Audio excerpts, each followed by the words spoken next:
बाबा कितना दूर से आते हैं बच्चों से मिलने।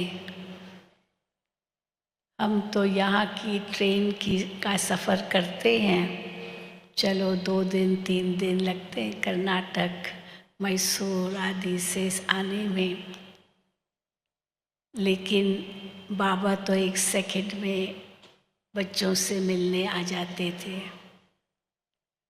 आ जाते थे कहेंगे या अभी भी कहेंगे आ जाते हैं जी, आ जाते हैं, क्योंकि बाबा को आने में देर नहीं लगती है, क्योंकि बाबा का बच्चों से बहुत प्यार है। कई बार बाबा पूछते हैं, बाबा को बच्चों से ज़्यादा प्यार है या बच्चों को बाबा से ज़्यादा प्यार है? तो क्या कहेंगे? बाबा को ज़्यादा प्यार है बच्चों से। क्यों, हमारा प्यार नहीं है क्या? हमारा भी कम नहीं है, क्योंकि एक कल्प के बाद बाबा हमसे मिलने आते हैं। हम बच्चे कल्प के बाद मिलते हैं, तो हमारा भी उतना ही प्यार है जितना बाबा का हमारे से प्यार है। और अगर ये हमारे मन में दृढ़ संकल्प है तो बाबा का हाथ और साथ अवश्य अनुभव होगा। तो जब हम कहते हैं बाबा का हाथ और साथ का अनुभव क्या है, तो पहले हम ये समझेंगे बाबा का हाथ क्या, कोई स्थूल हाथ तो है नहीं। भक्ति मार्ग में तो हम किसी गुरु के पास जाते हैं, कोई संत महात्मा के पास जाते हैं, तो हम कहते हैं गुरु जी आशीर्वाद कीजिए, तो हम अपना सिर उनके आगे रख दिखाते हैं और वो हमारे सिर पर हाथ रखते हैं और कहते हैं आपको आशीर्वाद है, आयुष्मान भव, पुत्रवान भव, धनवान भव, बहुत आशीर्वाद देते हैं। तो सिर पर हाथ रखते हैं। लेकिन जब हम कहते हैं बाबा का हाथ हमारे सिर पर है, तो यहाँ हाथ का मतलब क्या है? बाबा की श्रीमत। हर पल के लिए बाबा हमें श्रीमत जो देते हैं, यही वास्तव में आशीर्वाद का हाथ कहो या दुआओं का हाथ कहो या वरदानों का हाथ कहो, बाबा सदा हमारे सिर पर रखते हैं। बाबा की मुरलियों से ये आशीर्वाद का अनुभव होता है। जो बाबा इतने हमको स्वमान देते हैं, शुरू से लेकर अंत तक कितने स्वमान बाबा ने हमें दिए हैं आज तक, हर मुरली में देते हैं, चाहे साकार मुरली हो चाहे अव्यक्त मुरली हो। बाबा का हमें श्रीमत का हाथ हमें मिलता ही रहता है, दुआओं का हाथ, वो सच्चे स्नेह का हाथ हमें मिलता ही रहता है। तो कई बार प्रश्न उठता है कि हमने बाबा का हाथ पकड़ा है या बाबा ने हमारा हाथ पकड़ा है? किसने किसका हाथ पकड़ा है? पहले किसने हाथ पकड़ा, हमने पकड़ा या बाबा ने पकड़ा? जी, बाबा ने पकड़ा। अच्छा, हमने बाबा को पहले ढूंढा या बाबा ने हमको पहले ढूंढा? सब कुछ बाबा ने है, हमने कुछ नहीं। तो बाबा ने हमको ढूंढा, हम तो भटक गए थे, हम तो ढूंढ रहे थे, हमें तो परमात्मा का परिचय था ही नहीं। कितनी भक्ति करते थे, यज्ञ तप हवन तीर्थ यात्राएं गंगा स्नान पूजा पाठ, न जाने क्या क्या किया होगा, लेकिन वो हाथ और साथ का अनुभव नहीं हुआ, क्योंकि पुकारते ही रहे, मांगते ही रहे। एक तरफ पुकारते रहे, दूसरी तरफ मांगते रहे। और अब बाबा ने कहा है ये मांगना बंद, पुकारना बंद। मैं आकर के तुमको सब कुछ देता हूँ, लेकिन बस मेरा हाथ पकड़ के रखो, छोड़ो नहीं। बाबा भी हम बच्चों का हाथ पकड़ते, लेकिन हम बच्चे चंचल हैं जो हम हाथ छोड़ देते हैं। और जब हाथ छोड़ देते हैं या श्रीमत पर पूरा नहीं चलते हैं तो फिर भटक जाते हैं, फिर चिल्लाते हैं, फिर पुकारते हैं, बाबा बचाओ बाबा बचाओ। सीता का मिसाल दिया ना अभी उषा बहन ने। फिर वियोग का अनुभव होता है। इतनी सब जो कुछ गलतियां की सीता ने, तो राम का हाथ छूट गया और वियोग का अनुभव करती रही, रोती रही रोती रही। लेकिन राम ने हाथ नहीं छोड़ा, फिर भी राम ने उसको ढूंढ निकाला, उसका पता कर लिया। वो तो नहीं कर सकी। इसलिए बाबा कहते हैं कि मैंने तो हाथ पकड़ा है, क्योंकि मैं तो हर वक्त श्रीमत देता हूँ। बाबा की हर मुरली में जो श्रीमत है वो बाबा का हाथ है हम बच्चों के ऊपर। लेकिन वो श्रीमत हम कितना पालन करते हैं, उस अनुसार उस हाथ का, उस आशीर्वाद का, उस वरदान का, उन दुआओं का अनुभव होता है। जैसे किसी के पास बहुत धन हो, लेकिन वो धन यूज ही नहीं करता है, तो हो सकता है उसको नशा रहे कि मेरे पास बहुत धन है, लेकिन यूज करेगा तब तो पता चलेगा कितना धन है। तो जो बाबा की हमें श्रीमत मिलती है, उसी में ही वरदान समाया हुआ है। कई बार बच्चे, बाबा हमको राय देते हैं, बच्चे ये करो। कई बार बाबा हमें आज्ञा करते हैं, कई बार बाबा हम बच्चों को फरमान करते हैं। तो चाहे आप राय कहो, आज्ञा कहो, फरमान कहो, वो श्रीमत ही तो है।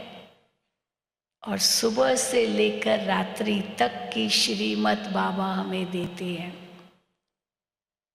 तो उस मर्यादा की लकीर के अंदर अगर हम हैं, तो बाबा का हाथ सदा हमारे सिर पर है। परंतु हमने वो मर्यादा की लकीर का उल्लंघन किया, जैसे सीता ने किया, तो फिर वो वियोग का अनुभव होने लगेगा, फिर पुकारना शुरू कर देंगे।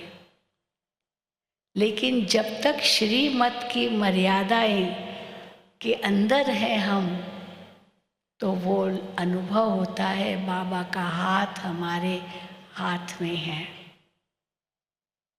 लेकिन ये हाथ में हाथ सदा रहे, तो हर वक्त हमको ये ध्यान रखना पड़ेगा कि जो भी मैं कर्म कर रही हूँ, कर रहा हूँ, जो भी मैं वचन बोल रहा हूँ, बोल रही हूँ, जो भी मैं सोच रही हूँ या सोच रहा हूँ वो मर्यादा के अंदर है, वो श्रीमत के अंदर है। तो हर कदम पर ये अपनी जो कहेंगे परीक्षा लेनी होती है। अब कैसे पता चले कि हमारी हर सोच, हमारा हर बोल, हमारा हर कर्म मर्यादा के अंदर है? उसके लिए क्या कसौटी है? तो बाबा कहते हैं उसके लिए कसौटी है, बाबा को सामने लाओ। अगर ब्रह्मा बाबा इस वक्त होते तो ब्रह्मा बाबा क्या करते? क्योंकि ब्रह्मा बाबा तो पूर्ण रूप से शिव बाबा की श्रीमत पर चलते थे, कभी श्रीमत का उल्लंघन नहीं किया। हालांकि बाबा के आगे परीक्षाएं बहुत आई, बहुत कलंक लगे, बहुतों ने विरोध किया, लेकिन ब्रह्मा बाबा ने वो सब सहन किया, क्योंकि शिव बाबा की श्रीमत थी। शिव बाबा की श्रीमत थी कि अपनी सारी जो भी चल अचल प्रॉपर्टी है वो माताओं बहनों के हवाले करो, विल कर दो। उस समय तो ये बहुत ज़रूरी था, क्योंकि यज्ञ की स्थापना होनी थी और ब्रह्मा बाबा ने ये पहला कदम उठाया।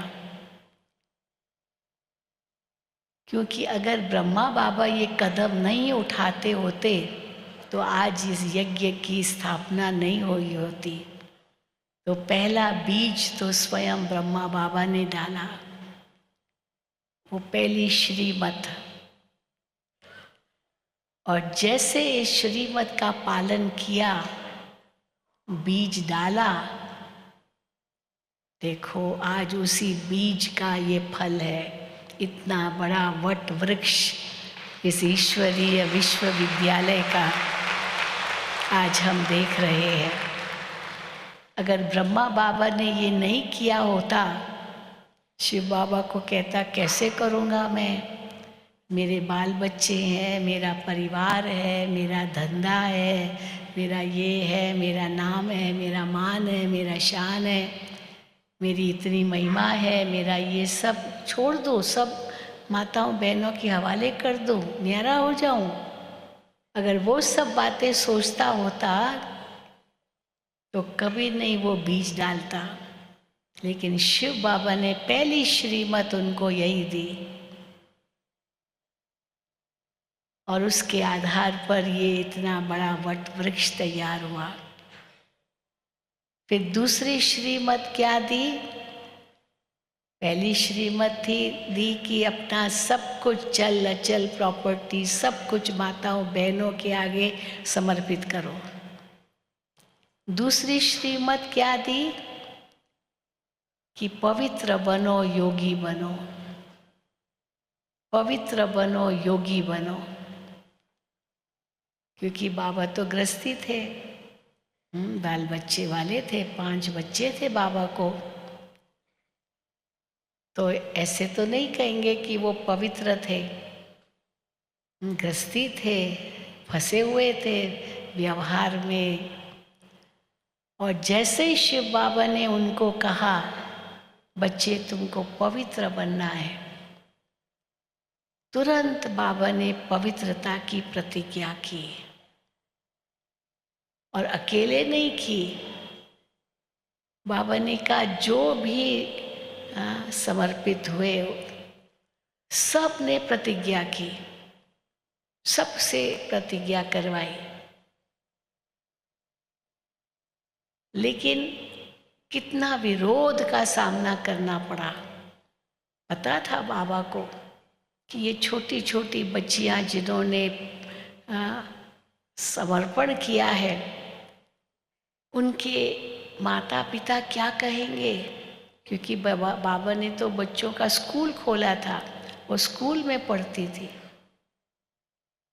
और बाबा ने कह दिया कि सब प्रतिज्ञा करें, हम अपने जीवन को पवित्र और योगी बनाएंगे। और बाबा ने कुछ नहीं आगे सोचा, भगवान ने ये हमें श्रीमत दी है और सब ने वो प्रतिज्ञा की। लोगों ने विरोध किया कि ये तुमने क्या किया, चलो तुम तो बूढ़े हो गए, हाँ, बाल बच्चे वाले पोतरे दोतरे सब थे बाबा को, 60 साल की उम्र कोई कम होती है क्या, तुमने तो चलो प्रतिज्ञा की, लेकिन इन छोटी छोटी बच्चियों से क्यों करवाया, इन्होंने तो दुनिया देखी नहीं है। हाँ, जब बड़ी हो दुनिया देखे तब तो करे, पर आपने इनसे क्यों करवाया। तो ब्रह्मा बाबा एक ही जवाब देते थे, ये मैंने नहीं करवाया है, ये उसने करवाया है। उसने मुझे भी कहा तब मैंने किया, नहीं तो मुझे क्या पता था पवित्र रहना है। हम तो समझते थे गृहस्थी है तो विकारी तो होंगे। बहुत आज्ञाकारी पत्नी थी बाबा की, लौकिक, बहुत वफादार, बहुत ईमानदार, बस एक पतिव्रता नारी थी, कुछ और सोच भी नहीं सकता था बाबा उनके परिवार में। लेकिन जैसे शिव बाबा ने कहा कि अब पवित्र बनना है और फिर योगी बनना है, सब संबंध मेरे से जोड़ने हैं, तो धक से बाबा ने किया। ये बाबा, शिव बाबा का हाथ उन पर था।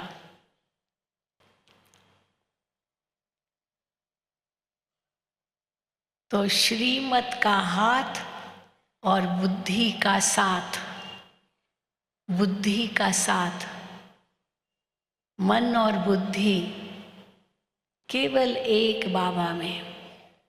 मेरा तो एक शिव बाबा, दूसरा न कोई, सब संबंध एक के साथ।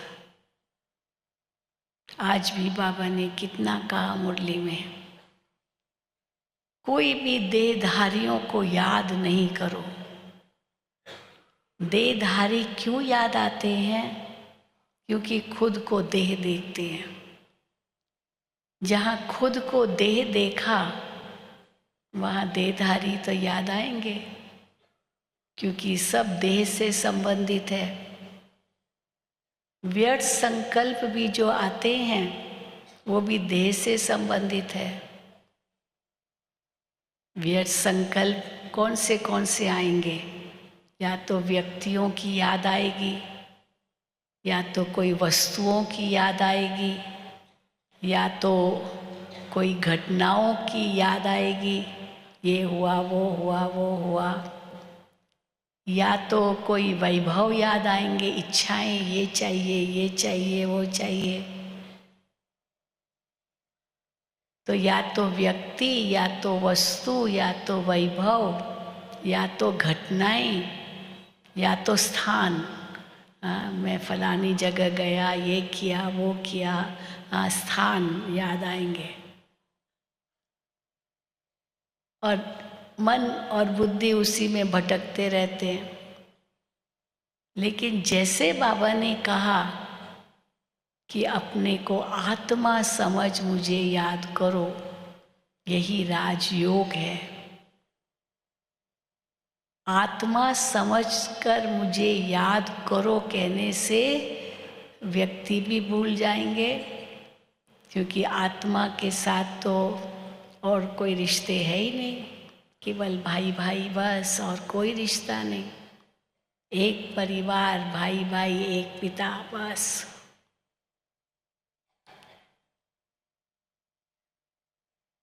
मैं आत्मा हूँ, ये जैसे ही बुद्धि में आया तो वस्तुएं भी नहीं याद आएंगी, क्योंकि आत्मा को तो कुछ चाहिए नहीं। ये तो सब शरीर को चाहिए, रोटी कपड़ा मकान भी शरीर को चाहिए। आत्मा का भोजन क्या है?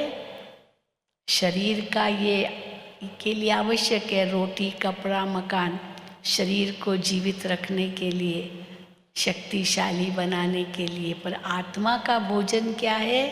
जिससे आत्मा को शक्ति प्राप्त होती है, जो आत्मा के मूल गुण हैं।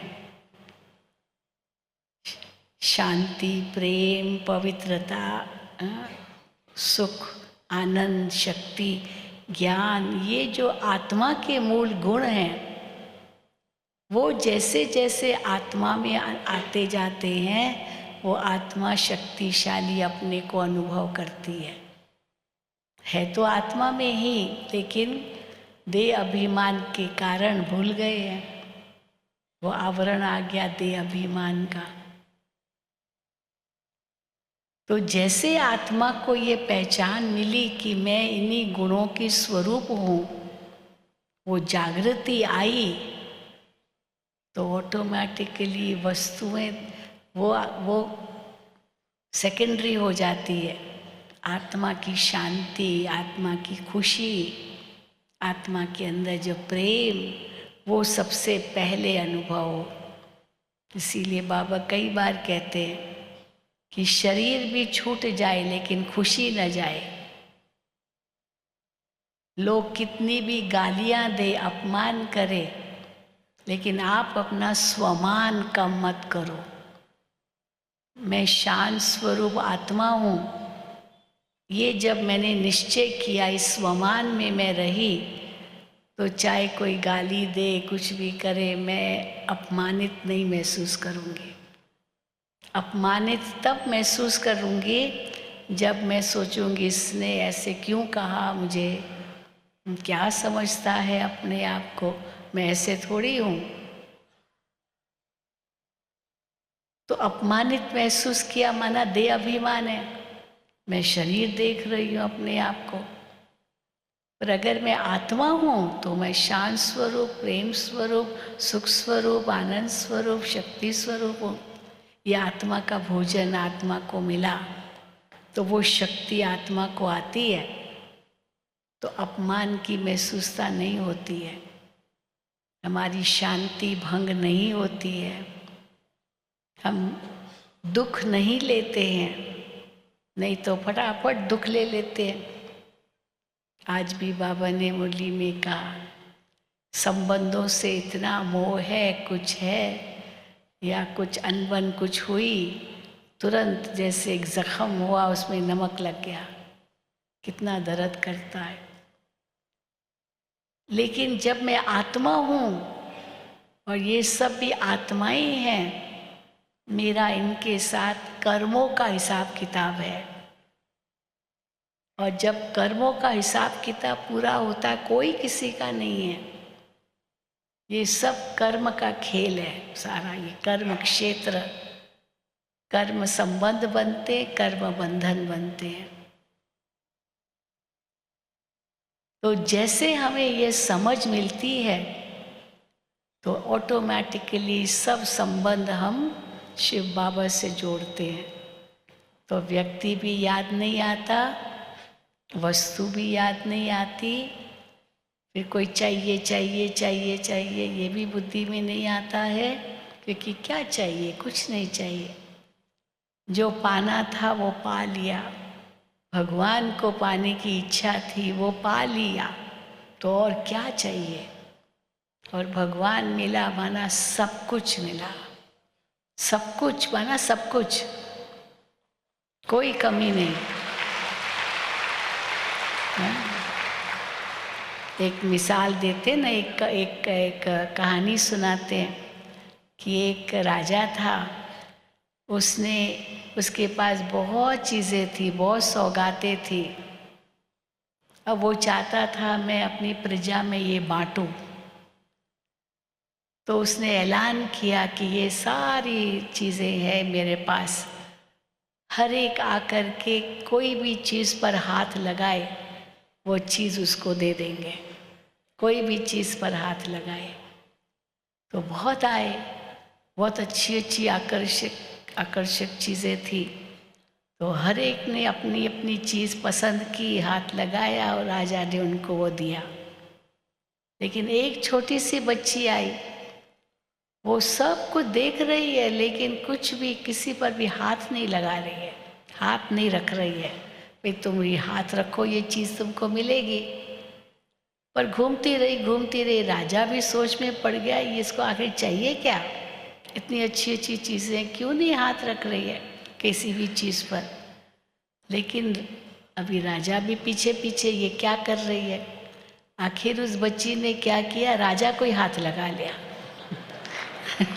हाँ, राजा को ही हाथ लगा लिया। अभी राजा मिल गया, राजा ही मेरा हो गया तो बाकी तो सब मेरा हो गया। तो देखो कई कहानियां हैं इस पर। हाँ, वो राजा बलि की भी कहानी आती है। भाई वामन अवतार ने 3 पैर पृथ्वी मांगी, तो 2 पैर तो चलो सब कुछ ले लिया, बाकी और क्या चाहिए, चलो मेरे सिर पर ही हाथ रख लो। सब कुछ हो गया और कुछ है ही नहीं मेरे पास। तो इसीलिए बाकी क्या है जो आकर्षित करे? और अगर सचमुच भगवान के हम हैं, हमारा योग ईश्वर के साथ है, तो प्रकृति अपने आप सेवक बन जाती है, दासी बन जाती है। प्रकृति इतनी मददगार बन जाती है, क्योंकि किसके साथ हमारा योग है? ईश्वर के साथ। प्रकृति अपने आप रास्ता देती है, क्योंकि हमारा योग उस सर्वशक्तिवान के साथ है। लेकिन उस समय कोई व्यक्ति याद आए, व्यक्ति में कितनी शक्ति है? कोई देहधारी होगा, कितनी शक्ति होगी? और ही बाबा कहते देहधारियों की स्मृति ये तो विकर्म बनाएगी, क्योंकि मोहवश होगा या ईर्ष्यावश होगा या नफरतवश होगा, कोई ना कोई विकार उसमें होगा ही ज़रूर जब भी किसी देहधारी को याद करते हैं। और जहाँ कोई भी विकार आया वो तो पाप कर्म ही कराएगा। स्वार्थ होगा, ईर्ष्या होगी, नफरत होगा, वैर होगा, थोड़ी दुश्मनी होगी, या मोह होगा, आसक्ति होगी, कोई भी वो विकार बन जाता है और वो विकर्म कराएगा। लेकिन जैसे ही कहा बाबा सब हदें खत्म। एक छोटा सा मिसाल मैं आपको देती हूँ। मैं श्रीलंका गई थी, ये मैं मिसाल बताती हूँ। तो श्रीलंका में जो हम वापस आ रहे थे भारत, तो जो बहन हमको गाड़ी में, अपनी गाड़ी में लेकर आई एयरपोर्ट पर, वो अपना अनुभव सुना रही थी। बहुत ही सुंदर अनुभव। क्या था? उसने कहा अभी तो मेरा जीवन बस केवल बाबा के लिए है। तो मैंने कहा कि आप कैसे कह रही हो? तो बहुत बड़ी बिजनेस वूमन, बहुत धनवान, इनकी अपनी बिजनेस है। अब जब वो बता रही थी अपना अनुभव, क्योंकि वो समय था जब श्रीलंका में सुनामी आई थी, सुनामी, और वो उस समय वो सागर के किनारे पर थी। बहुत लोग थे, बहुत मर गए ना, सुनामी में बह गए। तो इनके साथ 2 और सखियां थी, 2 और बहनें थी, इनकी फ्रेंड्स, और वो सागर के किनारे पर टहल रहे थे। और अचानक सुनामी आ गया, इतनी बड़ी लहर आ गई, एकदम किसी को कुछ पता नहीं पड़ा। पहले से कोई इन्फॉर्मेशन नहीं थी, क्योंकि भूकंप तो कहीं दूर आया था, लेकिन उसका असर श्रीलंका में आया था। और इतनी जोर से लहर आई, जो भी थे सागर के किनारे, वो सब जैसे उस लहर में बह गए। अब उसी वक्त उसने क्या कहा? बाबा! इतना जोर से बाबा कहा। और कैसा संयोग, कैसा चमत्कार कि एक ऐसी लहर आई जो इसको वापस धरती पर ले आई, और वो 2 बहनें बह गई। 2 बहनें बह गई। उस समय उसको बाबा याद आया, बाबा याद आया, और बाबा ने कैसे उसको जैसे गोद में उठा लिया, वो वापस आ गए, बच गई। और जब बच गई तो वो हमेशा कहती है, ये मुझे जीवन बाबा ने दिया है और ये जीवन बाबा के लिए है। कई ऐसे अनुभव है जो एकदम टचिंग कराते हैं, क्योंकि लाइन क्लियर है, बाबा के साथ लाइन क्लियर है, वो टचिंग आती है। एक बहन अपना अनुभव सुना रही थी कि उनके वहाँ भूकंप आया, बहुत ज़बरदस्त भूकंप आया। तो एक पूरा फ्लोर था सेंटर पर, सेंटर का एक पूरी मंजिल। तो जो बेडरूम था वो एक तरफ था और बाबा का कमरा दूसरे तरफ था। तो सवेरे 4:30 बजे भूकंप आया और ये लोग दो तीन बहनें थी सेंटर पर, वो सब बाबा के कमरे में बैठी थी, योग कर रही थी। और उसी समय इतना ज़बरदस्त भूकंप आया तो जो बिल्डिंग थी, उस बिल्डिंग का जहाँ इनका बेडरूम था वो गिर गया। हाँ, वो नीचे गिरा। लेकिन जहाँ ये बाबा के कमरे में बैठी थी वहाँ कुछ भी नहीं हुआ और बच गई। उस समय अगर वो सोई होती तो हाँ, गई काम से। लेकिन नहीं, अमृत वेला योग करना है। और कैसे बाबा रक्षक बन करके हाँ उनको टच किया। एक कह रही थी, मुझे थोड़ा था कि मैं बहुत थकी हुई हूँ, मैं अभी नहीं जाऊँगी, लेकिन जैसे बाबा ने टच किया, जाओ अच्छी जाओ। हाँ, और एकदम योग में गई और बच गई।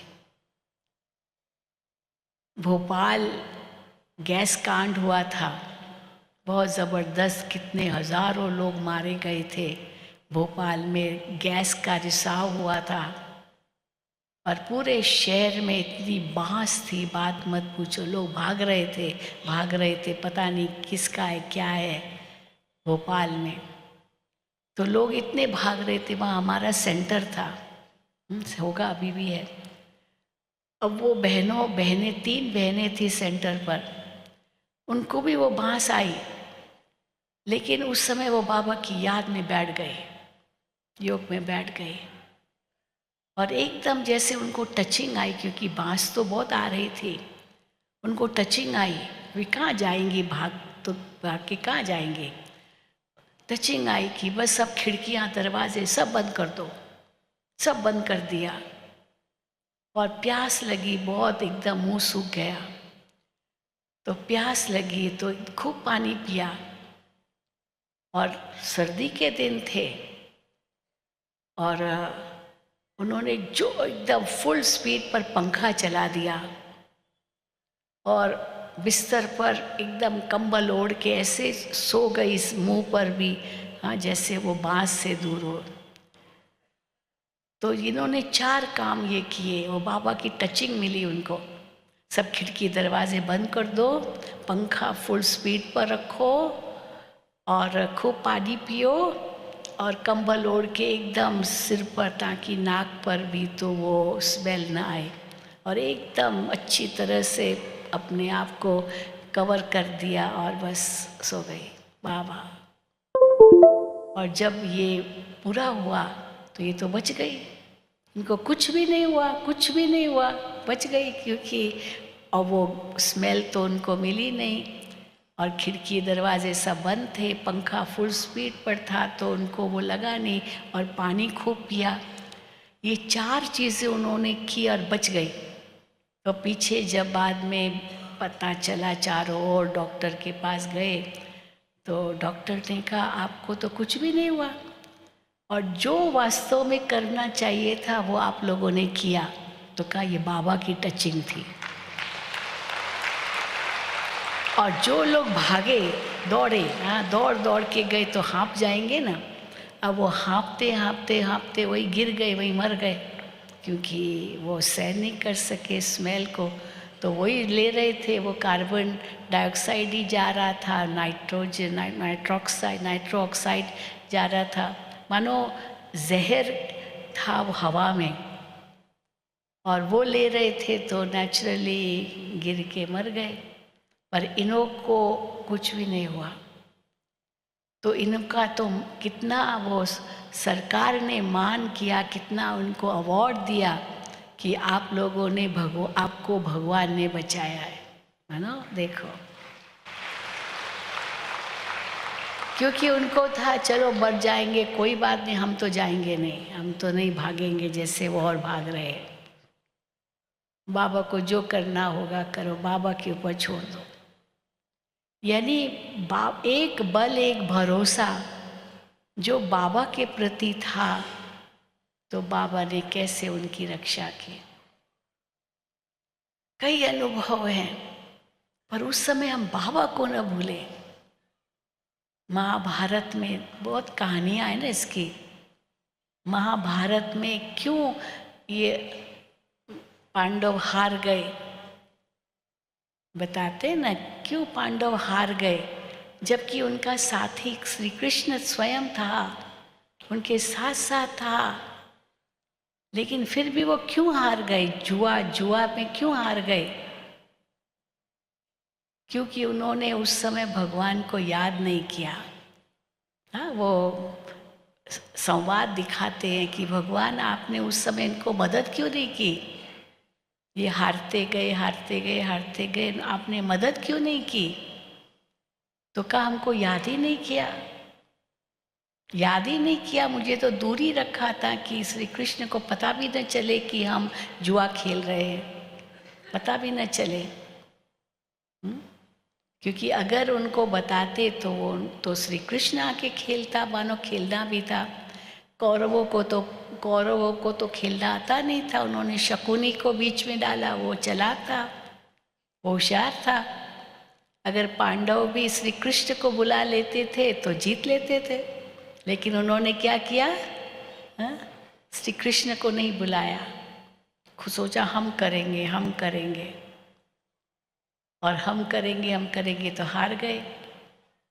आखिर द्रौपदी को भी दाव में रखा, लेकिन द्रौपदी ने क्या किया, भगवान को याद किया, और जैसे ही भगवान को याद किया क्या हुआ, हाँ, उनकी रक्षा हो गई।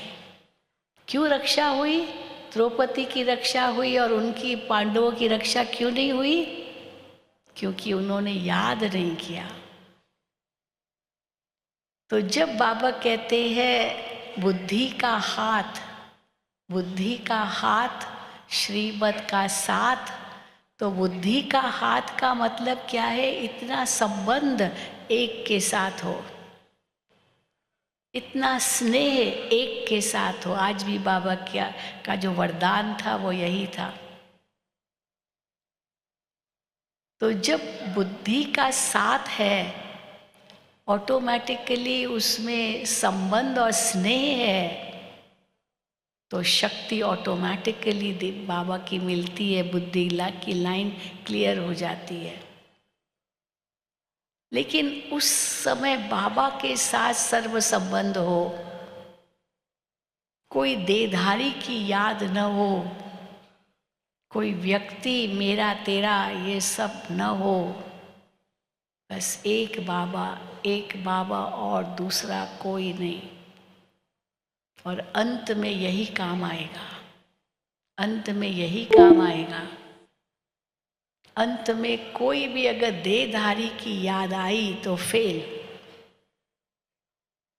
लेकिन बाबा कहते हैं कि केवल एक बाबा की ही याद रहे, एक बाबा दूसरा न कोई, इतना स्नेह इतना संबंध केवल एक के साथ हो, ये तब होगा जब बहुत काल का अभ्यास होगा।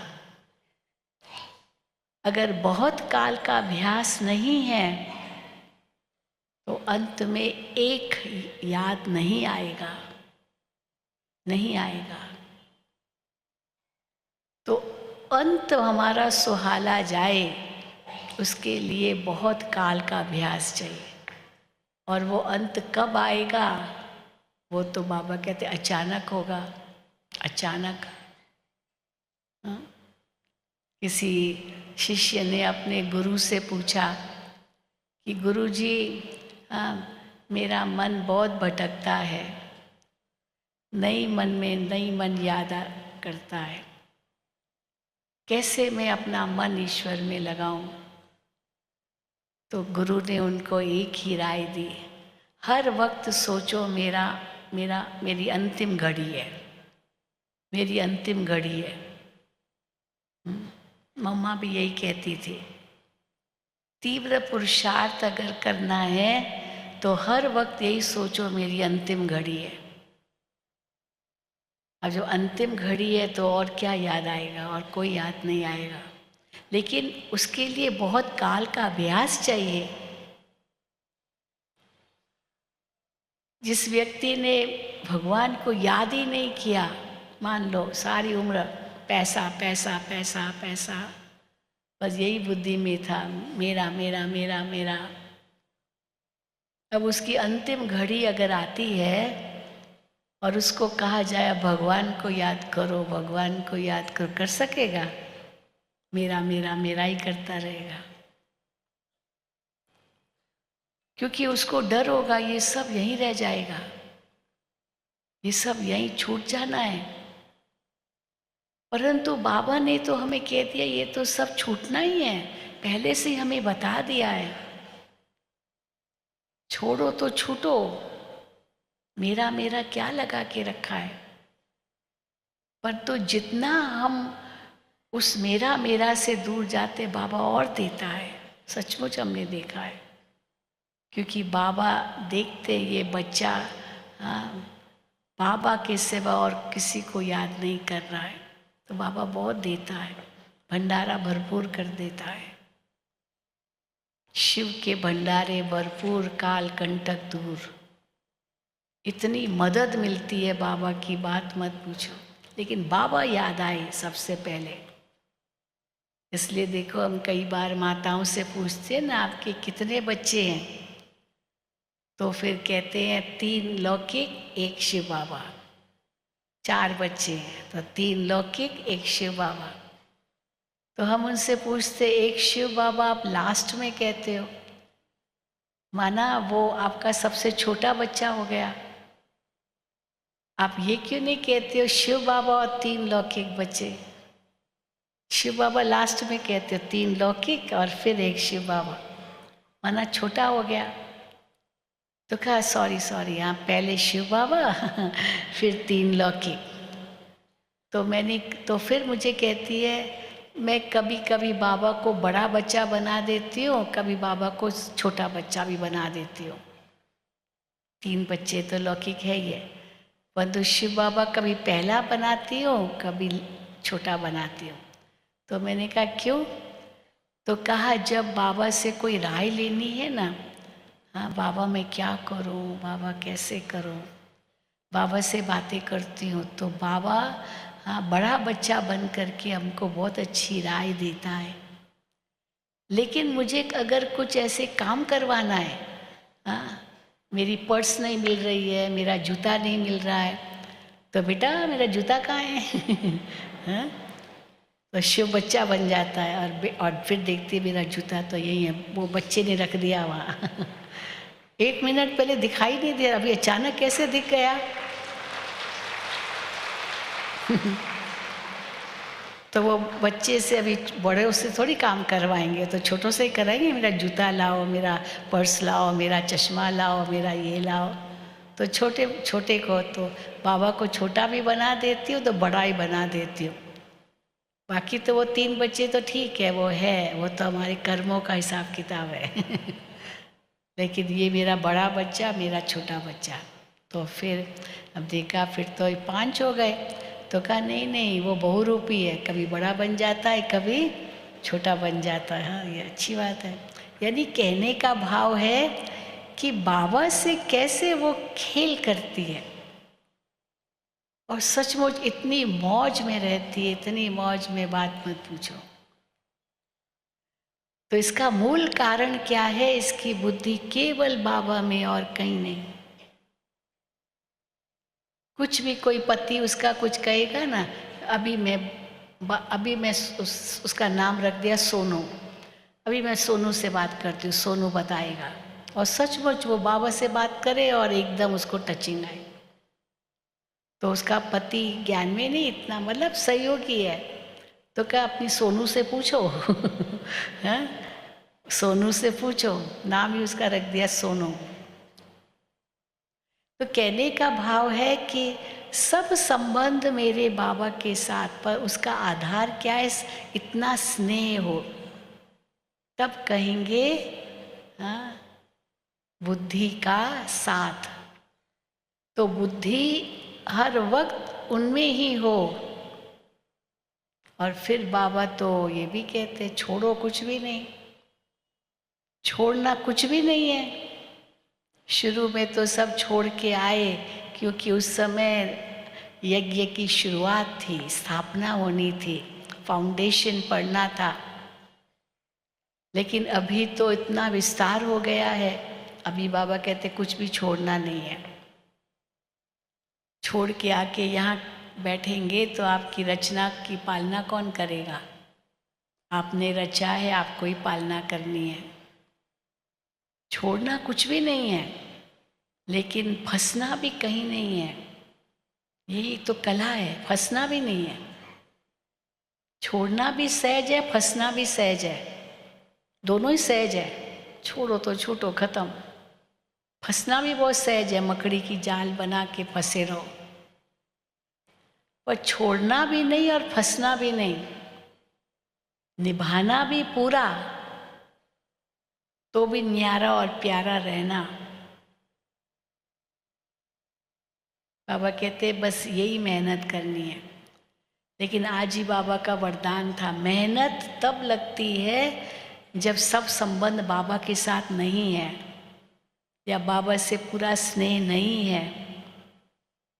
अगर बाबा से पूरा स्नेह, बाबा से पूरा संबंध श्रेष्ठ है, तो मेहनत नहीं है, मोहब्बत है। मोहब्बत लगती है तो मेहनत न लगे। बाबा को मेहनत पसंद नहीं है। बाबा के 2 युग से तो कितनी मेहनत की आप बच्चों ने, कितने भटके हो, मेहनत ही तो की है। टिप्पर भी घिसाई है। हाँ, बाबा कई बार कहते थे जैसे साष्टांग नमस्कार करते ना, तो अपनी अपनी टिप्पर मना बाल सब जैसे निकल गए, गंजे हो गए। टिप्पर भी घिसाई है, पाँव भी घिसाए हैं, सब घिसाया है। नंगे पैर चले होंगे भक्ति में, तो क्या नहीं करते हैं। तो सब कुछ गंवाया ही गंवाया, क्योंकि अगर पाया होता तो इतने शक्तिशाली होते। सब गुण शक्तियाँ अनुभव में आती, लेकिन वो भी नहीं। तो इसलिए गंवाया, पर सब कुछ नष्ट किया। अभी बाबा कहते ये मेहनत मत करो, ज़रूरत नहीं है। इसलिए बाबा कहते मैं इन वेद शास्त्रों से, ये सब से मैं नहीं मिलता हूँ। मेरे मिलने का रास्ता मैं ही बताता हूँ। अगर इन सब से मिलना होता तो नीचे नहीं गिरते। बाबा ने उस दिन भी कहा नीचे गिरे हैं, इसका मतलब इनसे नहीं मिला ना रास्ता। सबको नीचे गिरना ही है। मैं जब तक न आऊं तब तक कोई ऊपर चढ़ नहीं सकता, कोई वापस जा नहीं सकता। ये भगवान के सिवाय कोई नहीं कह सकता है। इसलिए बाबा की श्रीमत रूपी हाथ हमारे सिर पर सदा हो, और बुद्धि का साथ सदा हो, सर्व संबंधों का साथ हो, इतना स्नेह का साथ हो, क्योंकि ये स्नेह का संबंध है, ये जबरदस्ती का संबंध नहीं है, जबरदस्ती का सौदा नहीं है। हाँ? जब किसी की अंतिम घड़ियाँ आती है तो जैसे ज़बरदस्ती उनको कहते अब भगवान को याद करो, भगवान को याद करो, और उसकी बुद्धि तो औरों में भटकी हुई है, मेरा मेरा मेरा मैं मेरा में है, और उसको कहते हैं भगवान को याद करो, तो ज़बरदस्ती का सौदा हो गया। लेकिन जहाँ मोहब्बत है वहाँ ज़बरदस्ती का सौदा नहीं होता है, वहाँ तो मन 1 सेकंड में लग जाता है। इसलिए जब बाबा कहते हैं हमेशा बुद्धि में रखो मेरा तो एक शिव बाबा दूसरा न कोई, ये केवल कहने तक नहीं है, अपनी परीक्षा लो। इस समय अगर मेरा शरीर छूटे मुझे कौन याद आएगा, क्योंकि जो सबसे प्रिय है वो याद आएगा। बच्चा प्रिय है, पति प्रिय है, पत्नी प्रिय है, हाँ, धन प्रिय है, भोजन प्रिय है। कई बार अंत के समय वो याद आता है। एक माता थी, उसको सीताफल बहुत पसंद थे, बहुत। तो मरने समय कहती है मुझे सीताफल चाहिए, सीताफल चाहिए। अब सीताफल कहाँ मिलेगा, सीजन तो थी नहीं, सीजन हो तब तो सीताफल मिले। आखिर सीताफल करके मर गए। बताओ कहाँ बुद्धि गई सीताफल में। और बाबा क्या कहते हैं, बच्चे एक बाबा दूसरा न कोई तब होगा जब बुद्धि बहुत समय से अभ्यास में होगी, तब बाबा ही याद आएगा। और अगर बहुत काल का अभ्यास है तो एवर रेडी भी रहेंगे, एवर रेडी। इसलिए प्रैक्टिस चाहिए। अभी मैं आत्मा शरीर अगर छोड़ूं तो मुझे कौन याद आएगा, क्योंकि अचानक होना है ना। तो इसीलिए हर वक्त एवर रेडी रहना होगा, हर वक्त। और हर वक्त एवर रेडी रहने के लिए बहुत काल का अभ्यास चाहिए, पहले से ही तैयारी। हाँ, होता है ना, अभी कहीं जाना है, पैकिंग अभी अगर की नहीं है और आपको कहा जाए अभी चलना है, आप कहेंगे पैकिंग ही नहीं की है, अभी 5 मिनट दो, अभी 10 मिनट दो। लेकिन पैकिंग पूरी है, एवर रेडी है, रेडी है। जैसे आया बुलावा, चलो उठाओ। तो इसीलिए ये 3 शब्द भी सदा याद रखना, अचानक, एवर रेडी और बहुत काल का अभ्यास। और वो अभ्यास निरंतर चाहिए, श्रीमत भी निरंतर चाहिए, बुद्धि का साथ भी निरंतर चाहिए। ये निरंतर, अंतर न पड़े। बाबा मुरलियों में कई बार बताते 3 प्रकार के बच्चे हैं। तो मैं कौन सा बच्चा हूँ, अपने आप को पहली श्रेणी में रखना है, तभी तो विजय माला में पिरोएंगे ना। तभी ही तो बाबा कहते रुद्रमाला में भी नज़दीक नंबर लेना है तो विजय माला में भी नज़दीक नंबर लेना है। यहाँ दिल तख्त नशीन बनो बाबा के, तो वहाँ वो विश्व तख्त नशीन बनेंगे। पर पहले दिल तख्त नशीन बनो, ठीक है। और दिल तख्त नशीन बनने के लिए आज्ञाकारी, वफादार, फरमान बरदार जैसे ब्रह्मा बाबा थे, तब बाप समान बन सकेंगे और जल्दी कर्मातीत बन करके घर चलेंगे। अच्छा, ओम शांति, ओम शांति, ओम शांति। बहुत अच्छा, चलिए।